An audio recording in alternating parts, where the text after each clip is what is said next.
Καλησπέρα σας. Είμαστε ομάδα Ecomobility του 4ου Γυμνασίου Γεριτζών και σήμερα θα ξεκινήσουμε την εκδήλωσή μας καλώντας την εκπρόσωπο της ομάδας οργάνωσης της εκστρατείας Ecomobility, Αντωνία Δαρδιώτη.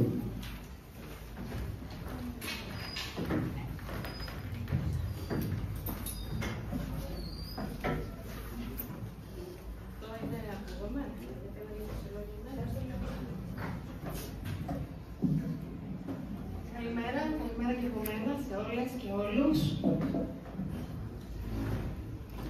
Καλώς ήρθατε στη σημερινή μας εκδήλωση. Καλωσορίζουμε θερμά τους εκπροσώπους και τους αξιολογητές και τις αξιολογήτριες αυτής της εργασίας, εκπροσώπους της τοπικής αυτοδιοίκησης, της τροχέας, της διεύθυνσης της δευτεροβάθμιας και της πρωτοβάθμιας Πέλλας. Και αγαπητοί μαθητές και γονείς που είναι εδώ, μαθήτριες, είμαι η Αντωνία Δαρδιώτη, εκπροσωπώ την Επιτροπή Οργάνωσης, όπως είπε και ο μαθητής του σχολείου, των εκστρατιών Ecomobility, Free Mobility και Eco2 Mobility της περίοδου 2024-2025. Αυτές είναι πρωτοβουλίες που ολοκληρούνται για 20η συνεχόμενη χρονιά από τον EcoCity, τον εθελοντικό οργανισμό που δραστηριοποιείται για την προώθηση λύσεων βιώσιμης ανάπτυξης στο αστικό και περιαστικό περιβάλλον. Το EcoCity είναι μέλος ευρωπαϊκών και διεθνών δικτύων, συμμετέχοντας στους μεγαλύτερους συνασπισμούς μη κυβερνητικών οργανώσεων που υπερασπίζονται τα δικαιώματα των πολιτών στα αστικά κέντρα. Ο εμπνευστής και ιδρυτής της εκστρατείας, ο Θάνος ο Ζαφυρόπουλος, αποτέλεσε έναν άνθρωπο ορόσημο για την οικολογική δράση στη χώρα. Η εμπιστοσύνη του στους νέους και η αιμονή του στην αριστεία διαμόρφωσαν τη φιλοσοφία των εκστρατιών και ενέπνευσαν χιλιάδες μαθητές και μαθήτριες να αναλάβουν ενεργό ρόλο στις κοινότητές τους. Αυτή τη χρονιά, το Ecomobility εστιάζει στην περιβαλλοντική αφύπνιση και την ενεργοποίηση των τοπικών κοινωνιών μέσα από τη δράση των μαθητών και μαθητριών, οι οποίες προτείνουν βιώσιμες λύσεις μετακίνησης, ενημερώνουν τους πολίτες για κρίσιμα ζητήματα της καθημερινότητας και ενθαρρύνουν την αλλαγή συμπεριφοράς.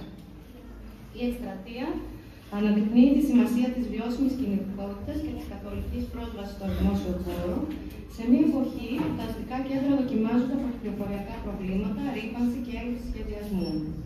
Επίσης, αναδεικνύονται ζητήματα όπως οι πράσινες μεταφορές, η ηλεκτροκίνηση, η ατμοσφαιρική ρύπανση, η κυκλική οικονομία και η κλιματική ουδετερότητα των πόλεων.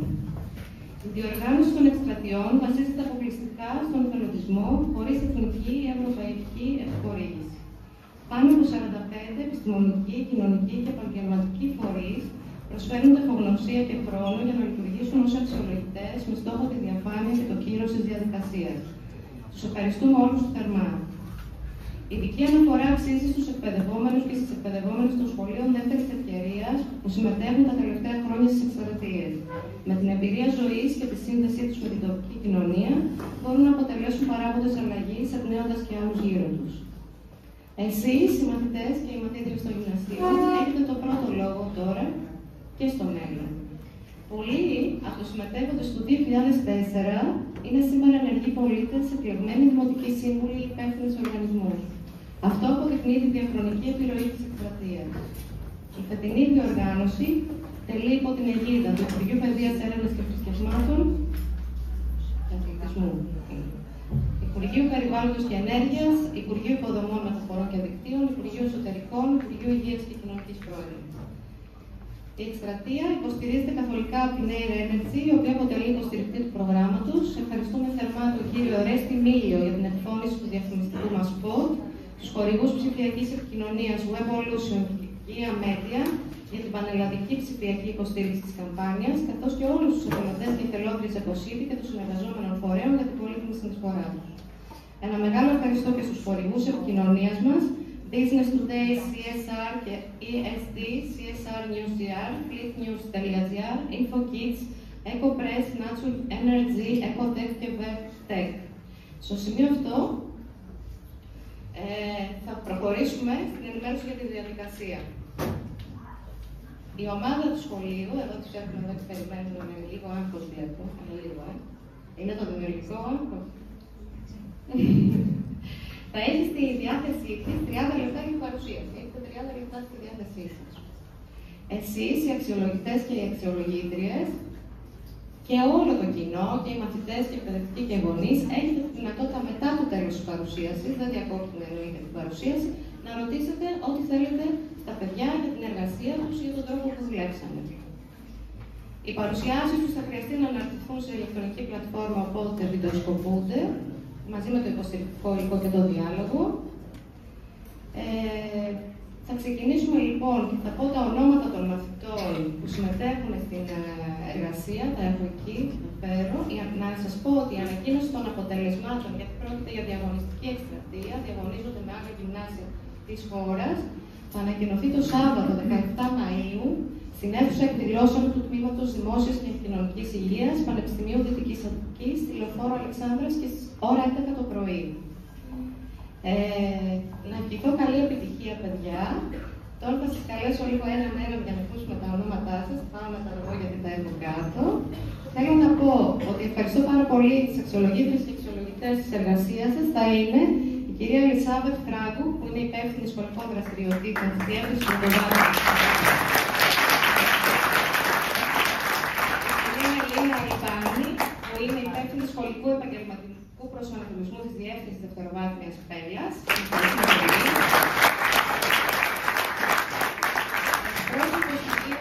Και πρόεδρος της Σχολικής Επιτροπής είναι ο κύριος Νιατσούδης Αργύριος.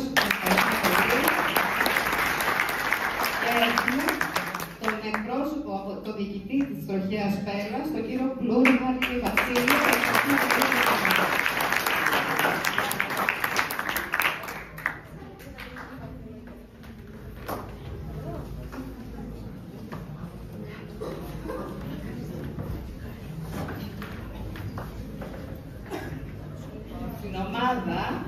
Θα μας παρουσιάσουν η Ειρήνη Παπουκίδη, που θα σηκωθείτε για το χειροκρότημα,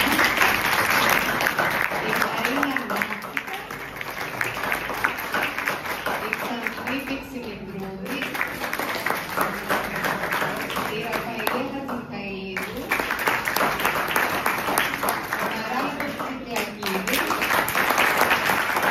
ο Κωνσταντίνος Κυρκαζής,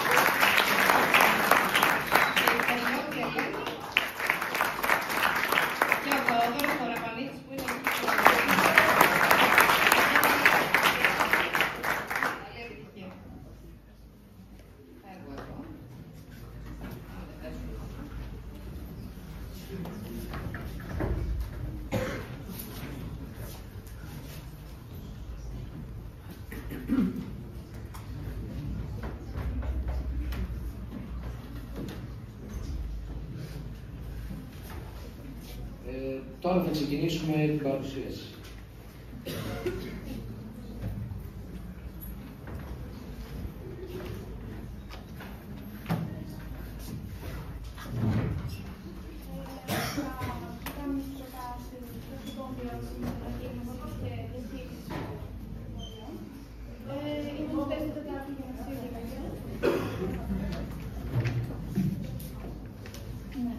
Οι μαθητές του Τετάρτου Γυμνασίου Διαβητζών προτείνουν βιώσιμες καινοτόμες και πράσινες λύσεις μετακίνησης και αστικής διαχείρισης για την πόλη μας στα Γιαννητσά.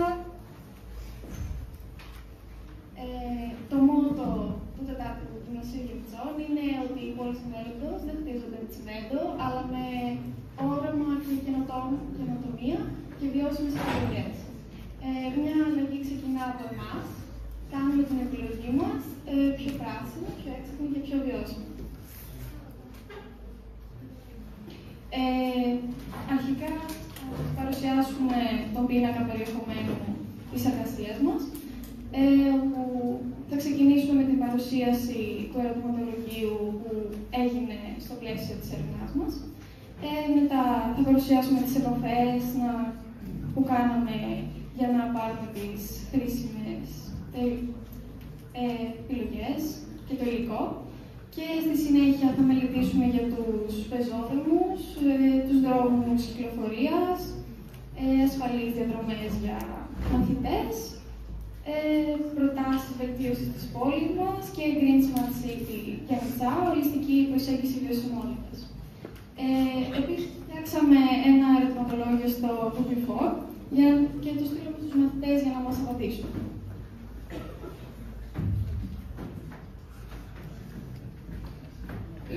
Εδώ βλέπετε το ερωτηματολόγιο.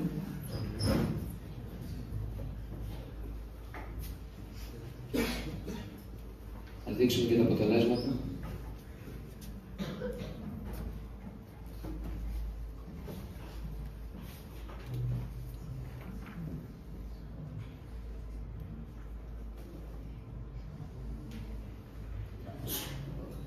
Τα αποτελέσματα της έρευνας.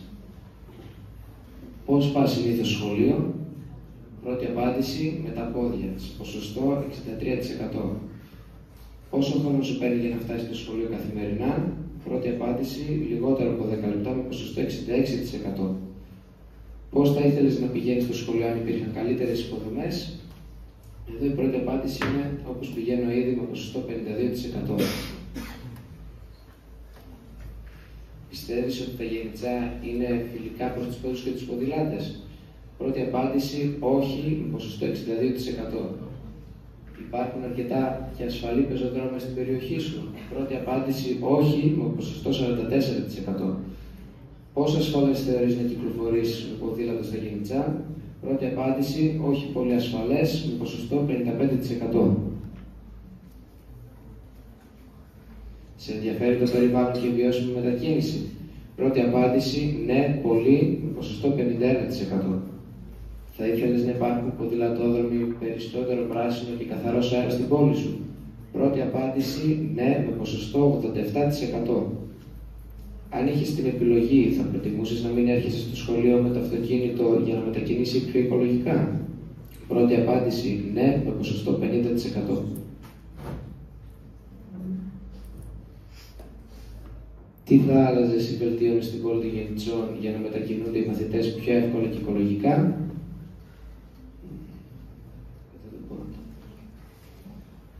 Εδώ, όπως βλέπουμε, υπάρχουν διάφορες απαντήσεις από μαθητές, όπως να είναι πιο ασφαλείς οι δρόμοι, να υπάρχουν πιο πολλά πεζοδρόμια, να είναι πιο ασφαλές τα πεζοδρόμια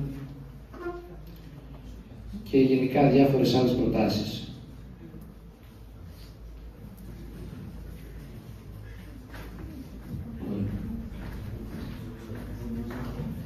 Οι επαφές που κάνουμε και η λήψη υλικού.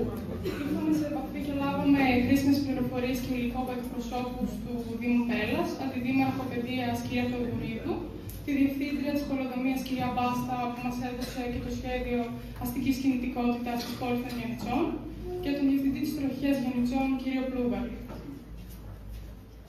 Σας παρουσιάζουμε το πεζόδρομο της Βενιζέλου στο κέντρο των Γενιτσών. Και ας δούμε λοιπόν τα χαρακτηριστικά του πεζόδρομου. Επιτρέπεται μόνο η πεζή μετακίνηση και επιτρέπεται η μετακίνηση αυτοκινήτων μόνο για συγκεκριμένες ώρες για εξυπηρέτηση των εμπορικών καταστημάτων. Ας δούμε λοιπόν ποια προβλήματα δημιουργεί η έλλειψη υποδομών. Πρώτον, την καταστροφή του μεγαλύτερου μέρους των υλικών επίσκεψης, σε πολλά σημεία είναι κατεστραμμένο.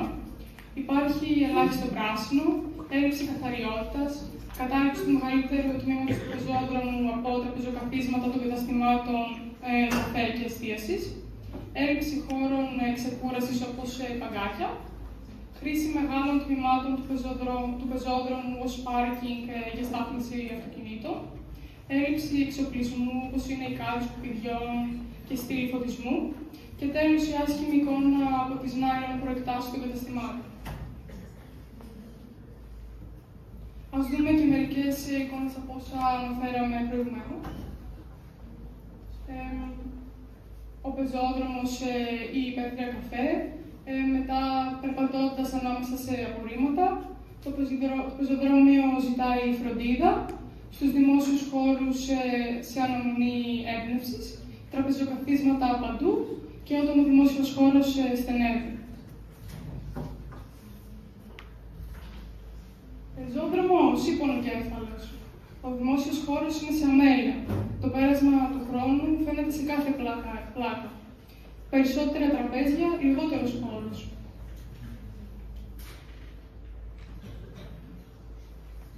Οι προτάσεις μας.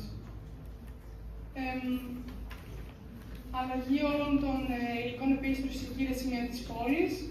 Δημιουργία στριβανιού για δροσιστικό καλοκαίρι.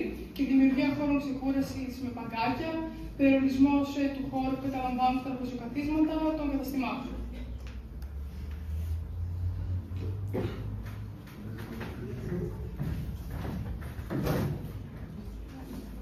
Τώρα θα δούμε τι είναι οι δρόμοι ήπιας κυκλοφορίας. Είναι οι περιμετρικοί δρόμοι του πεζόδρομου, που σήμερα έχουν ξεκινήσει παρεμβάσεις. Είναι δρόμοι με προτεραιότητα στο πεζό, αλλά επίσης επιτρέπουν τη διέλευση των αυτοκινήτων σε χαμηλή ταχύτητα. Παρακάτω βλέπουμε κάποιες εικόνες σύγχρονων δρόμων με ήπια κινητικότητα στα Γιαννιτσά. Είναι οι δημόσιοι χώροι φιλικοί προς το περιβάλλον, είναι ενσωματώνοντας πράσινη κίνηση, πεζόδρομοι που προάγουν την ποιότητα ζωής, αστικός σχεδιασμός με σεβασμό προς τον άνθρωπο, αστικός χώρος ξαναγεννιέται και αναπλασμένοι πεζόδρομοι για το καλύτερο μέλλον. Παρακάτω βλέπουμε κάποιες εικόνες από την πόλη μας, τα Γιαννιτσά, στις οποίες έχουν εφαρμοστεί οι δρόμοι που δίνουν προτεραιότητα στη ζωή. Ακολουθούν οι προτάσεις μας. Σκοπός μας, ένας από τρεις από τους στόχους μας, πιο συγκεκριμένα, είναι η ασφάλεια στη μετακίνηση των πεζών, οι χαμηλές ταχύτητες των αυτοκινήτων και η ασφαλής μετακίνηση των ποδηλάτων. Επομένως, έχουμε να κάνουμε τρεις προτάσεις για να επιτύχουμε αυτούς τους στόχους. Ο πρώτος είναι να δημιουργηθούν πεζοδρόμια με πλάτος μεγαλύτερο από 2 μέτρα, τα κολονάκια για την πρόληψη της παράνομης στάθμευσης και να προτείνουμε όλοι οι δρόμοι κοντά στη σχολεία να γίνουν δρόμοι οδοί με ήπια κυκλοφορία.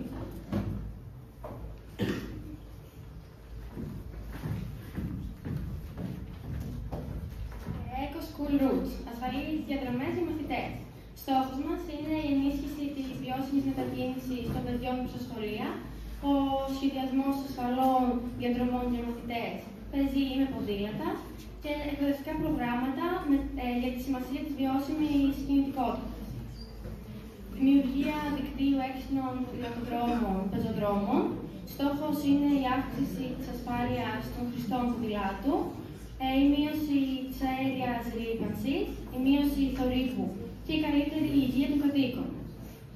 Μία από τις προτάσεις μας είναι η δημιουργία ποδηλατόδρομου που θα συνδέουν τα σχολεία με τον κεντρικό πεζόδρομο, τις αθλητικές εγκαταστάσεις και τους χώρους πρασίνου, προσφέροντας μια ασφαλή και φιλική προς το περιβάλλον μετακίνηση και ολοκληρωμένο δίκτυο πεζόδρομων με αναπλάσεις για ασφαλέστερες μετακινήσεις. Συγκεκριμένα, προτείνουμε έναν ποδηλατόδρομο που θα συνδέει το 4ο γυμνάσιο με το 3ο ΓΕΡ και το ΕΠΑΡ, διασχίζοντας φαρδείς δρόμους, ώστε η ποδηλατική διαδρομή να είναι άνετη και ασφαλής. Μία ακόμα ιδέα που προτείνουμε είναι η σταθμή κοινόχρηστων ηλεκτρικών ποδηλάτων και σκούτερς. Στόχος είναι η προώθηση εναλλακτικών μη ρηπογόνων μετακινήσεων.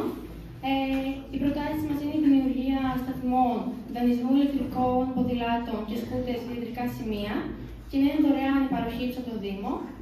Η χρήση εφαρμογής mobile app για εύκολο δανεισμό και η φόρτιση μέσω ανανεώσιμων πηγών ενέργειας, παραδείγματος χάρη ηλιακά πάνελ. Οι διαβάσεις πεζών είναι ένα τμήμα του οδοστρώματος με κατάλληλη σήμανση όπου ο πεζός έχει προτεραιότητα κίνησης, απαραίτητα στην είσοδο όλων των σχολείων. Και η ιδέα μας είναι οι διαβάσεις που να είναι σχεδιασμένες ώστε να μοιάζουν ότι ορούνται πάνω από το οδόστρωμα, δημιουργώντας ουσιαστικά μία φθαλμαπάτη που είναι ορατή από τους οδηγούς που πλησιάζουν το σημείο και οδηγεί σε μείωση της ταχύτητας των οχημάτων.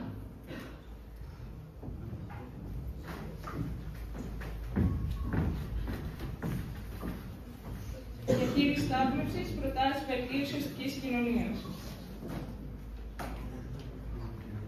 Παράνομη στάθμευση. Ένα διαρκές πρόβλημα στην πόλη μας. Στην πόλη μας υπάρχει σοβαρό πρόβλημα παράνομης στάθμευσης με οχήματα να καταλαμβάνουν πεζοδρόμια, ράβες νέα και να διπλοπαρκάρουν ιδιαίτερα σε κεντρικά σημεία, δυσχεραίνοντας την κυκλοφορία πεζών και οχημάτων. οχημάτων. Οι προτάσεις μας: μείωση παράνομης στάθμευσης, πληροφόρηση και χώρου στάθμευσης και χρέωση. Δημιουργία νέων χώρων στάθμευσης. Οραματιζόμαστε και προτείνουμε λύση με ουσία. Δημιουργία δημοτικής κοινωνίας με ηλεκτρικά μίνι μπάσεις. Ο στόχος είναι η μείωση της κυκλοφοριακής συμφόρησης και των οδηγών. Ηλεκτρικά μίνι μπάσεις με προκαθορισμένα δρομολόγια. Δωρεάν δρομολόγια στη συνεχή ροή για αποσυμφόρηση του κέντρου. Έξυπνες στάσεις με real-time πληροφορίες για τα δρομολόγια. Εφαρμογή έξυπνης κινητικότητας, Digital Mobility App. Ο στόχος είναι η διευκόλυνση των πολιτών με ψηφιακές λύσεις για τις μετακινήσεις. Mobile εφαρμογή που δείχνει θέσεις στάθμευσης και διαθεσιμότητα από ποδηλάτων σκούτερ. Η εφαρμογή μπορεί να βοηθήσει τους κατοίκους να πληγούνται εύκολα στην πόλη, προσφέροντας πληροφορίες για τα αξιοθέατα, τα μέσα μεταφοράς και άλλες κρίσιμες πληροφορίες. Ενσωμάτωση πληροφοριών για δρομολόγια μέσα μαζικής μεταφοράς στις τάσεις. Προγράμματα επιβράβευσης πολιτών για πράσινες μετακινήσεις. Στόχος είναι τα κίνητρα για τη χρήση οικολογικών μετακινήσεων. Πολίτες που χρησιμοποιούν ποδήλατα μέσα μαζικής μεταφοράς κερδίζουν πόντους, green points. Οι πόντοι μετατρέπονται σε εκδόσεις, σε εισιτήρια θεάτρων, δημοτικές εκδηλώσεις, εισόδους σε τοπικά μουσεία και άλλα.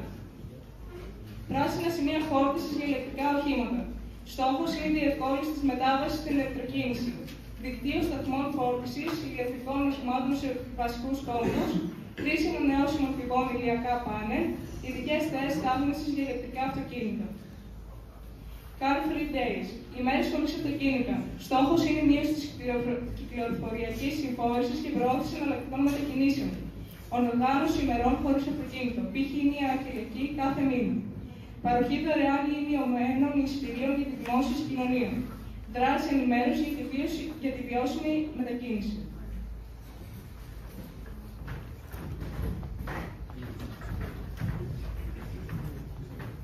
Green Smart City Γιάννητσά 2030. Η οριστική προσέγγιση βιωσιμότητας. Στόχος: η μετατροπή των Γιάννητσών σε μια πράσινη έξυπνη πόλη με χαμηλό ενεργειακό αποτύπωμα. Έξυπνος φωτισμός με εισιτήρια για εξοικονόμηση ενέργειας. Ανάπτυξη πράσινων επιλογών σε δημόσια κτίρια. Προποθέτηση έξυπνων κάλων απορριμμάτων σε ανακύκλωση. Πεζοδρομίες, πράσινες ζώνες στην πόλη. Οι στόχοι: αναβάθμιση του αστικού τοπίου με περισσότερο πράσινο.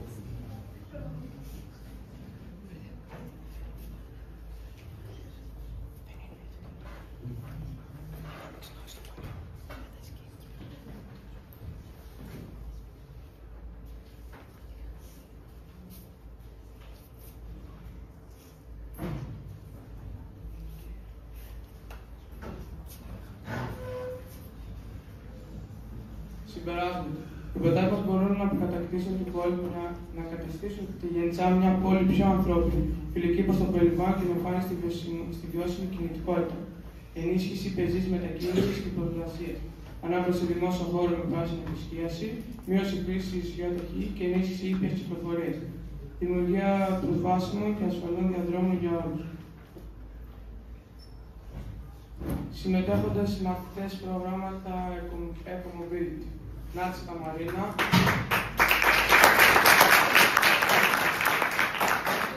Σεβιστούδη Ξαντήπη. Παπουκίδου Ειρήνη. Μαρτίνης Κανάλαβος. Κουλούρας Κωνσταντίνο. Κελιός Ελένη. Αγγίλη Ακαρία. Κοροπανίδης Θεόδωρος.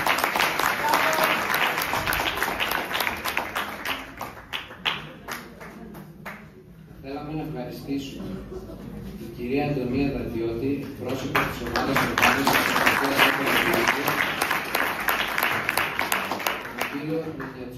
τον κύριο Νινιατζούδη, πρόεδρο της Σχολικής Επιτροπής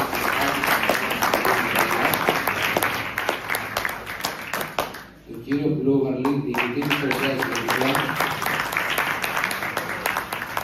την κυρία Αλβάνη, υπεύθυνη περιβαλλοντικών και πολιτιστικών προγραμμάτων του ΕΕ, την κυρία Φράγκου, υπεύθυνη περιβαλλοντικών και πολιτιστικών προγραμμάτων του ΕΕ, τους γονείς, τους καθηγητές και τους μαθητές.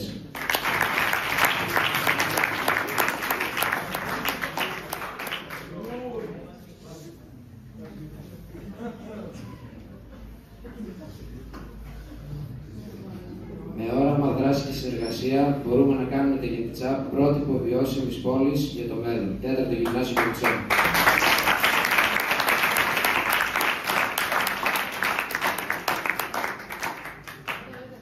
Σας ευχαριστούμε πολύ. Τώρα θα παρακαλούσα όλη την ομάδα να ανέβει στο σκηνή, γιατί δεν χρειάζεται εκεί να είναι όλη η ομάδα μας εδώ πέρα. Ήρθε η ώρα να σας ρωτήσουμε κάποια πράγματα. Λοιπόν, ποιος θα ήθελε πια να ρωτήσει στα παιδιά κάτι? Ναι, κυρία Πράσου. Λοιπόν, καταρχήν συγχαρητήρια.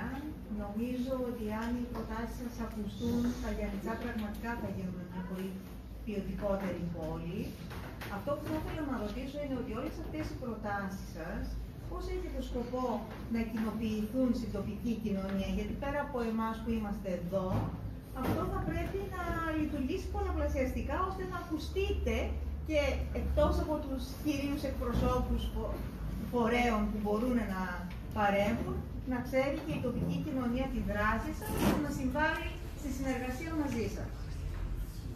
Πώς πιστεύετε ότι μπορεί να γίνει κάτι τέτοιο? Σίγουρα μεγάλο ρόλο παίζουν και οι άνθρωποι, όπως είπατε και εσείς, που είναι στους φορείς. Αλλά πιστεύω ότι με κινητοποιήσεις και με δράσεις μέσω των σχολικών περιβάλλοντων κυρίως, θα μπορεί να διαδραματιστεί στους μαθητές. Και έτσι... Επίσης, μπορούν να μας βοηθήσουν τα μέσα μαζικής ενημέρωσης, τα οποία είναι το εργαλείο του μέλλοντος. Και αρχικά θέλαμε να βεβαιωθούμε ότι οι δράσεις που θέλαμε να πραγματοποιήσουμε είναι σύμφωνες αρχικά με τους στόχους που βρισκόμαστε. Και ξεκινήσαμε από μια μικρή κοινότητα, το σχολείο μας. Ευχαριστώ πολύ. Και άλλοι, άλλες.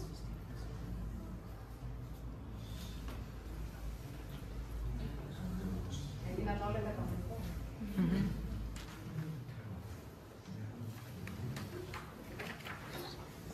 Να κάνω εγώ μια ερώτηση. Πιστεύετε ότι η πρόσβαση στο σχολείο μας είναι σύμφωνη με τα πρότυπα που έπρεπε να υπάρχουν? Τι αλλαγές άμεσα πρέπει να γίνουν στο σχολείο? Δεν ξέρω αν το έχετε παρατηρήσει, αλλά υπάρχει μια αναφορά αρκετά δύσκολη, ας πούμε, και εμείς ως μαθητές. Δυσκολευόμαστε να την ανέβουμε κάθε φορά με τις άδειες μας. Και από ό,τι έχουμε ενημερωθεί, δεν είναι και σύμφωνη με το κώδικα οδικής κυκλοφορίας, καθώς είναι αρκετά επικίνδυνη, επειδή είναι διπλής κυκλοφορίας και έτσι εμποδίζεται η ορατότητα στα αμάξια που κατεβαίνουν, να δουν αν υπάρχει άλλο αυτοκίνητο που ανεβαίνει. Με αποτέλεσμα να αποτελεί κίνδυνο για τους γονείς ή τον οποιοδήποτε που φέρνει καθημερινά τα παιδιά στη σχολή. Επίσης, τουλάχιστον σε μεγάλο ποσοστό στους δρόμους γύρω από το σχολείο μας δεν υπάρχουν καθόλου πεζοδρόμια. Και έτσι οι μαθητές βρίσκονται μέσα στον δρόμο, πατάνε μέσα στον δρόμο, απροστάτευτοι δηλαδή του κίνηση. Και η μπορεί να είναι και μεγάλη κάτω στο σχολείο μας βρίσκεται σε κεντρική δρόμο. Και πιστεύω ότι και σε αυτό το τομέα υπάρχει περιθώριο βελτίωσης σίγουρα. Γι' αυτό θα προτείναμε τη δημιουργία πεζοδρομίων σε ένα κανονικό μέγεθος, ώστε να μπορούν οι μαθητές να είναι ασφαλείς στον δρόμο προς το σχολείο και να μονοδρομηθεί ο δρόμος στην φορά που αναφέρουμε. Ακόμα μπορούμε να προσταθούμε όπως κάναμε για μια φορά στην παρουσίαση και ποδηλατόδρομοι για τους μαθητές οι οποίοι προτιμούν που ίσως βρίσκονται μακριά και προτιμούν να έρχονται με το ποδήλατο. Θα δημιουργηθεί και αυτό. Και ένα άλλο κομμάτι είναι οι διαβάσεις, οι οποίες χρειάζονται πολλές διαβάσεις, δεν φαίνονται και δεν μπορούν να τις οργανώσουν. Τόσο είναι δικαίωση ότι πεζεί και έτσι υπάρχει μεγαλύτερο κίνδυνο στον δομήνιο του κύριο. Επίσης, με τη δημιουργία του ποδηλατόδρομου θα μπορούσαμε να ενισχύσουμε αυτή την προσπάθεια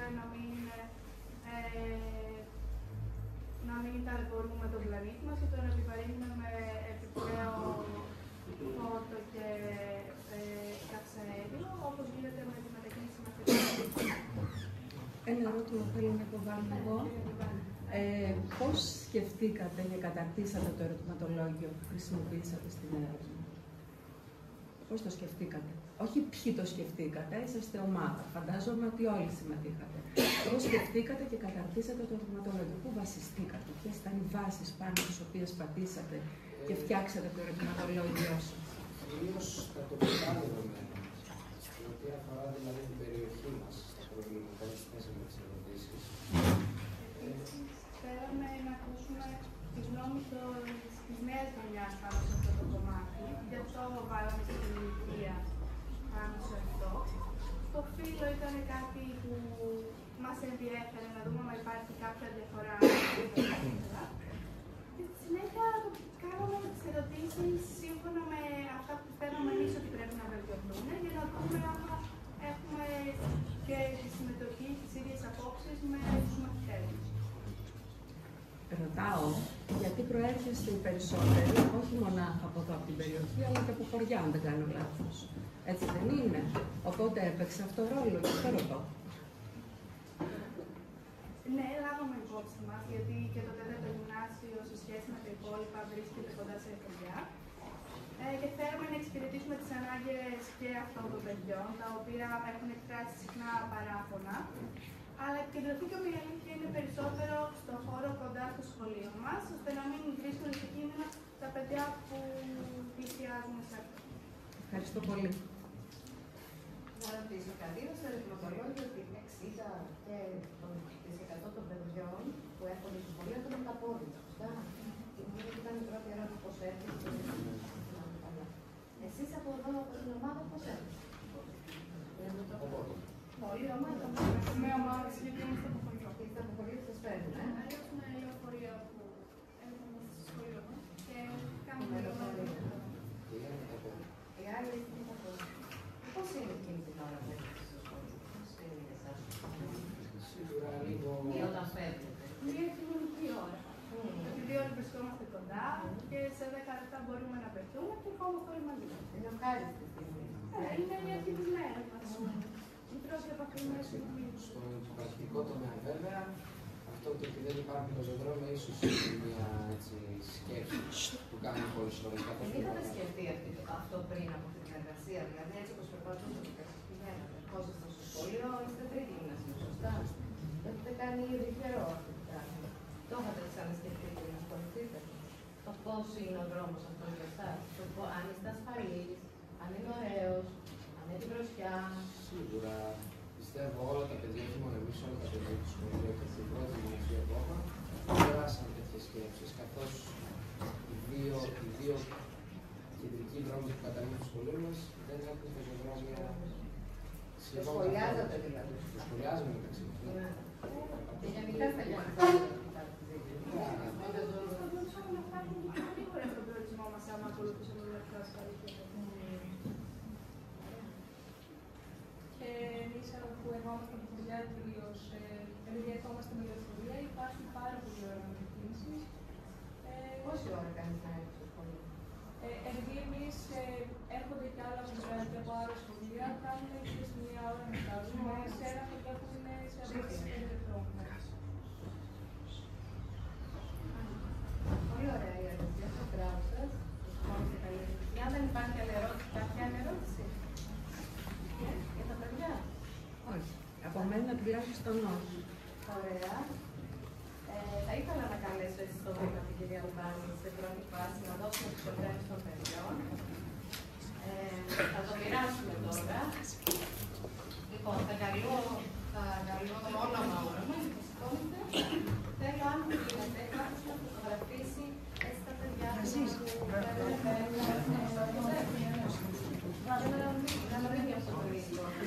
θα βγάλουμε και μια ομαδική μετά.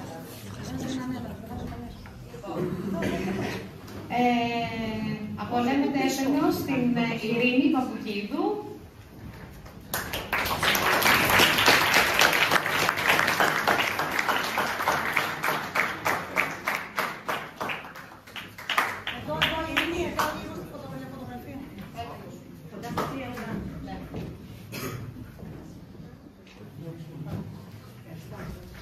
Στο Θεόδωρο Κοροπανού.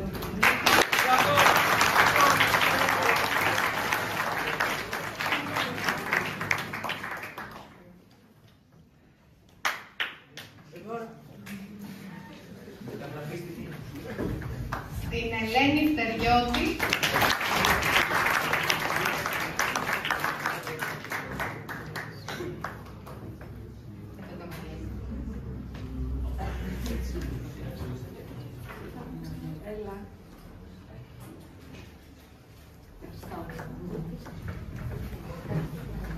Θα καλέσω τώρα την εκπρόσωπο από την πρωτοβάθμια, την κυρία Φράγκου, να δώσουμε τους υπόλοιπους επένδυτων των παιδιών.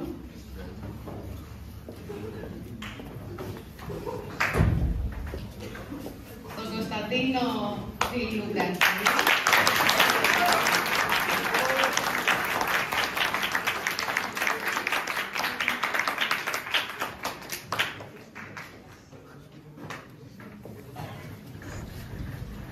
Το Χαράλαμπο Τσίκλακη.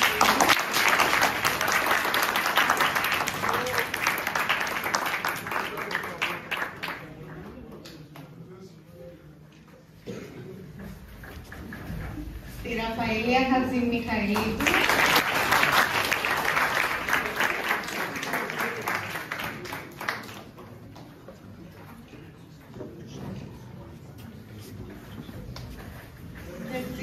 Στη Ξανθήπη Σιμητρούδη.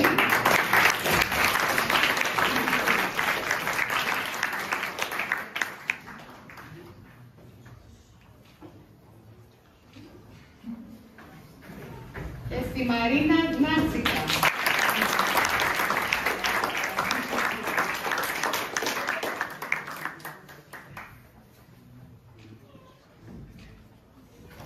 Ευχαριστούμε πολύ. Να καλέσω και τον κύριο Μιατσούδη Αργύριο να δώσουμε τους επέρους και στους εκπαιδευτικούς στο σχολείο που συμμετείχαν σε αυτή την εργασία.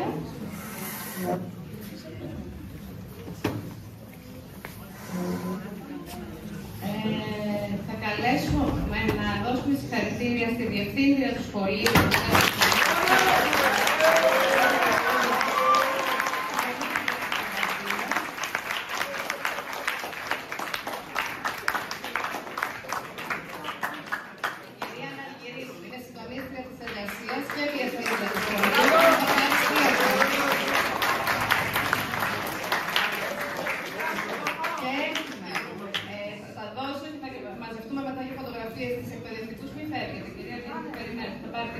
Λοιπόν, εκπαιδευτικούς συνεργάτες, την κυρία Ντοναρή.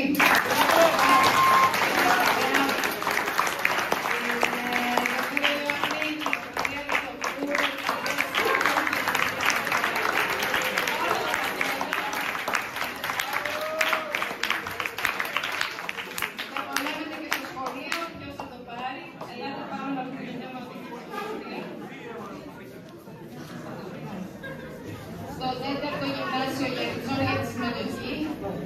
Θέλω να πω στα παιδιά ότι αξίζει η συμμετοχή σε αυτό το πράγμα.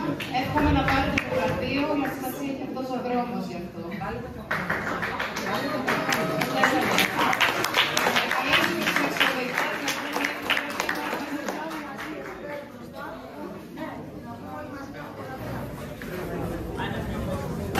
Ένα δημόσιο πρόβλημα στις μανάδες που μας αφήνουν τα παιδιά τους μέχρι το απόγευμα.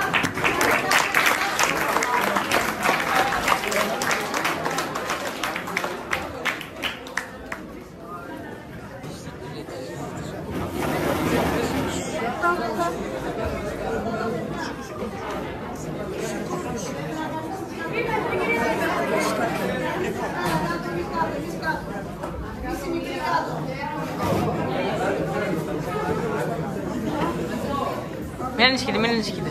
Βγάλτε.